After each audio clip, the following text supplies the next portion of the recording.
Very good morning, students. You are welcome to online classes of Oriental Public School. Today I am here with a video of class 9 Geography lesson 2. Your topic is physical features of India. Already I have given you one video of this chapter, and this is the second video.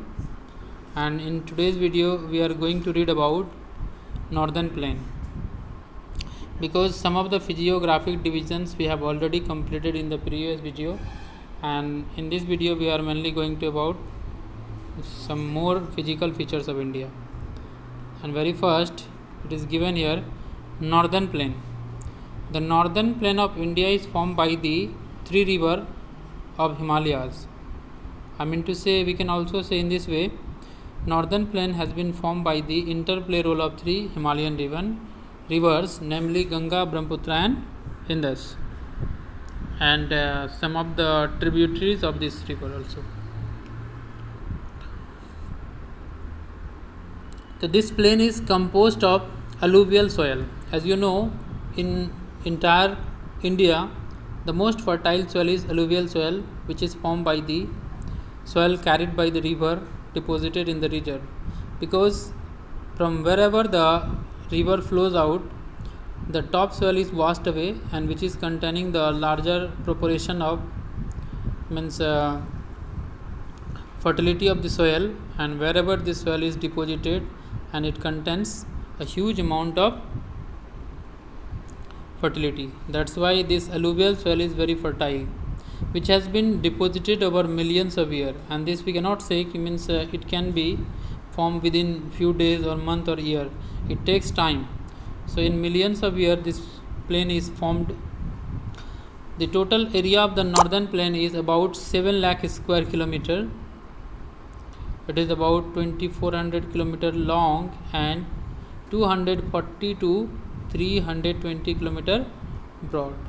As you can see here, one map is on the screen, which is representing 1, 2 and 3. As you can see, Northern Plain is further divided into three segments: Punjab Plain, Ganga Plain and Brahmaputra Plain, and these names of the Northern Plain has been given according to the river flowing in that region. As you know, in Punjab Plains we have Indus River and its tributaries, while Ganga Plain is given by the name Ganga River, and Ganga River is the largest river of India, even extending in the different part. Mainly it is found in the Uttarakhand, Uttar Pradesh, Bihar, West Bengal, this state, and Brahmaputra only we have in two states. It enters in India from Arunachal Pradesh and Assam. After that it enters in the Bangladesh. From there it ends in the emergence in the Bay of Bengal. Now I have said the Northern Plain is divided into three sections: the Punjab Plain, the Ganga Plain and the Brahmaputra Plain. So first of all, I want to tell you about Punjab Plains. The Punjab Plains form the western part of the Northern Plain, and this is formed by the Indus and its tributaries, and the tributaries of Indus are Jhelum, Chenab, Ravi, Beas and Satluj. These are the five main tributaries of Indus River. And a very important thing I want to say of this point, how it is named Punjab. Punjab. Panj means five, Ab means water. That's why here is the combination of five rivers water. That's why this region is called Punjab. One more thing I want to, Doab, D-O-A-B-S. Do means two and Ab means water. Where the two rivers water combine, this is called Doab. So similarly we have named this Punjab, as the five tributaries of Indus rivers are combining to here in the region of Punjab. That's why it is called Punjab, namely Jhelum, Chenab, Ravi, Beas and Satluj. And most of the part of this portion is lies in the Pakistan, because earlier when Pakistan was not formed, this was in India. after the partition, this major portion of this region went to Pakistan. So already I have told you about Doabs. And the next one is Ganga plain. And this plain extends between Ghagra and Tista. As you know, Ghagra and Tista are the tributaries of Ganga river. We have a number of tributaries of Ganga, and even all the rivers which is in the syllabus of chapter 3. So while we will read the chapter 3 of this textbook, there we will talk about the main river and its tributaries. So here only you clear your concept about the northern plain, and in that northern plain we are reading the three segments of northern plain. First Punjab plain, and the second one is Ganga plain.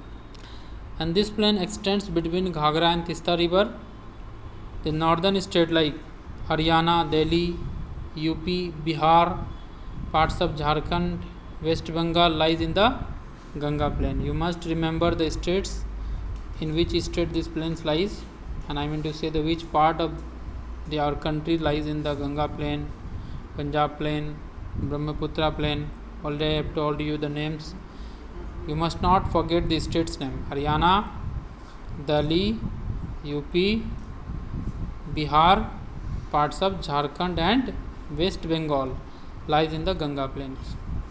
Now Brahmaputra plain. This plain forms the eastern part of the northern plain and lies in the Assam.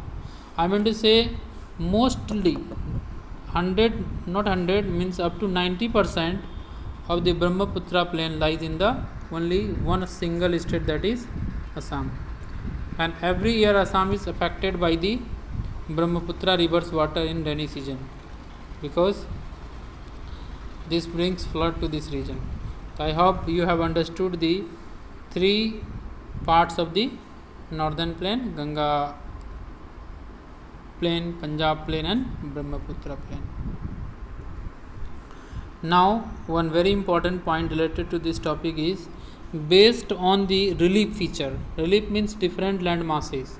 As you can see in this diagram, suppose that this is plain. After plain we have plateau, then hill, then after we have mountains. So these are the physiographic features of the Indian land masses. On that very feature we have also some segments of the northern plain. I mean to say northern plain is divided. So based on the relief feature, the northern plains can be divided into four regions: viz. Bhavar, Tarai, Bangar and Khadar. So let's first understand what is Bhavar. So after descending from the mountains, means after bringing down the river from mountain, the river deposits pebbles in a narrow belt, and the region of Bhavar is extended up to 8 to 16 km of range, which is above the Shivalik range. In the previous video I have told you about Shivalik range, which is the third parallel range of Himalaya, and we can also say southernmost parallel range of Himalaya. In that, parallel to the Shivalik, 8 to 16 km of region is lies, which is known as Bhavar, and all the rivers which is descending from the mountain disappear here. After crossing this region, rivers re-emerge, means re-originate and flows in the plain region. So after descending from the mountain, the river deposit pebbles in a narrow belt. The height of this belt is 8 to 16 km. It lies parallel to the Shivalik, and this region is known as Bhavar. All the stream disappears in the region. Means you may be asked one question: what is the region known where all the rivers descending from mountains disappear? Then your answer should be Bhavar. And the next one is Tarai. The Tarai region lies toward south of the Bhavar belt. In this region the streams reappear, means in Bhavar streams disappear, and after that streams reappear and make a wet, swampy and marshy region, which we know as a deltaic region. Deltaic types of region is this Tarai region. And the next third one is, after Tarai, after Bhavar, we have Bangar. Bangar and Khadar, these are the two names of the alluvial soil, old alluvial soil and new alluvial soil. The Bangar is old alluvial soil, and which one is old soil? No, that has a larger amount of conquer like this. So Bangar is the largest part of the northern plain and is composed of the oldest alluvial soil. They lie above the floodplains and they resemble terraces. The soil of this region is locally known as conquered and composed of calcareous deposit. Calcium carbonate is mostly found in this region. And the next one is Khadar. The floodplains formed by the younger alluvial soil are called Khadar, and entire alluvial soil is fertile, but while we are comparing this Bangar and Khadar, Khadar is the most fertile one. I hope you have understood this one. In the next class we will continue the topic and give you another video. So study properly, be safe. Thank you. Have a nice day.